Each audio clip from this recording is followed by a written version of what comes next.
Islam is the second largest religion in the world, with followers on literally every continent. But how did that happen? Well, that didn't just happen by accident. It's the result of a really long, dynamic history of a faith that, at its very core, is designed to be shared. So let's dive in and explore this incredible story of invitation that has shaped our world for centuries. Right off the bat, this is the most important thing to understand. Unlike some faiths that are really tied to a specific ethnic group or a place, Islam is all about actively inviting people in. It has this built-in drive to spread, a sort of propensity for diffusion, as the research calls it, that allows it to cross all kinds of cultural and geographical lines.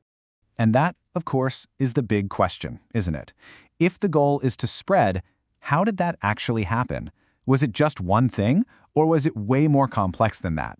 Well, to get to the bottom of it, we first have to understand the one core concept that has been powering this whole thing for over 1,400 years. Okay, so the absolute key to this whole story, the engine driving everything we're talking about, is a concept called dawah.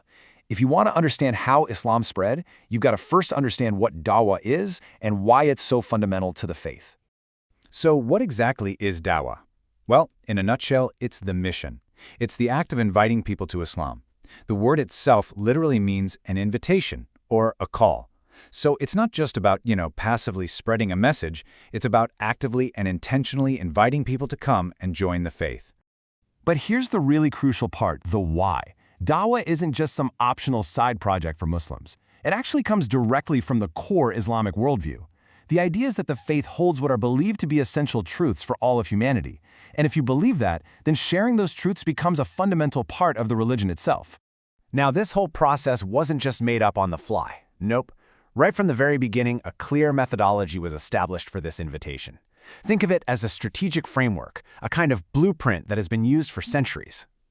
And this blueprint is built on three key pillars. First, you've got tabligh, which is the preaching part, delivering the message. Second, and this is so important, is tamthil. This means you have to represent what you're preaching. You have to live it to embody it. And finally, there's takalif, which is the direct invitation to convert. It's a complete three-part strategy. Say it, live it, and invite. And get this three-part approach wasn't something that was developed centuries later. It's rooted in the 23-year mission of the Prophet Muhammad himself. His practice basically set the precedent, creating the model that Muslims would then try to follow all throughout history. All right, so we've got the what and the why. Now let's get into the how this all played out over time. It's really tempting to think of the spread of Islam as this one rapid event, but the reality is that's not the story at all. It was actually a slow, gradual process that unfolded over many, many centuries. I really want to pause on this quote because it just gets to the heart of it. The main way the faith spread wasn't through a book or some official decree. It was through direct access to Muslims. In other words, it was all about human interaction. Person to person, community to community, that was the real engine.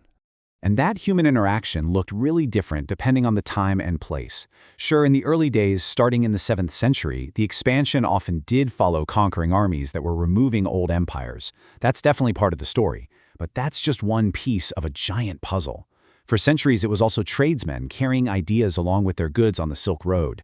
It was wandering mystics, these figures called dervishes. And maybe most of all, it was just ordinary Muslims living and working right alongside their non-Muslim neighbors. It was this really complex, multifaceted process playing out over a huge timeline. Okay, so let's fast forward to our time. How does all this history connect to the modern era? Well, the core concept of Dawah is still there, but how it's actually practiced has evolved a lot, especially over the last century or so. You can really see the shift here. Historically, the whole process was defined by those direct, face-to-face interactions we talked about, happening through trade and migration. But today, Dawah is often really intertwined with modern Islamic revivalist movements, and it's become a very active, very organized effort in many Western countries, taking on all these new contemporary forms. So the bottom line is this. While that foundational blueprint remains, the practice of Dawah is not static. It adapts. I mean, the methods you'd use on an 8th century trade route are obviously going to be different from the organized efforts you see today in Europe or North America, which are often connected to these much broader movements of Islamic revival. And all of this brings us to a final, really interesting thought. We've gone from these personal interactions along the Silk Road to organized movements in a completely globalized society. So it just makes you wonder, In our age of social media and instant digital connection, what does the next chapter of Dawah, and really religious invitation in general, even look like?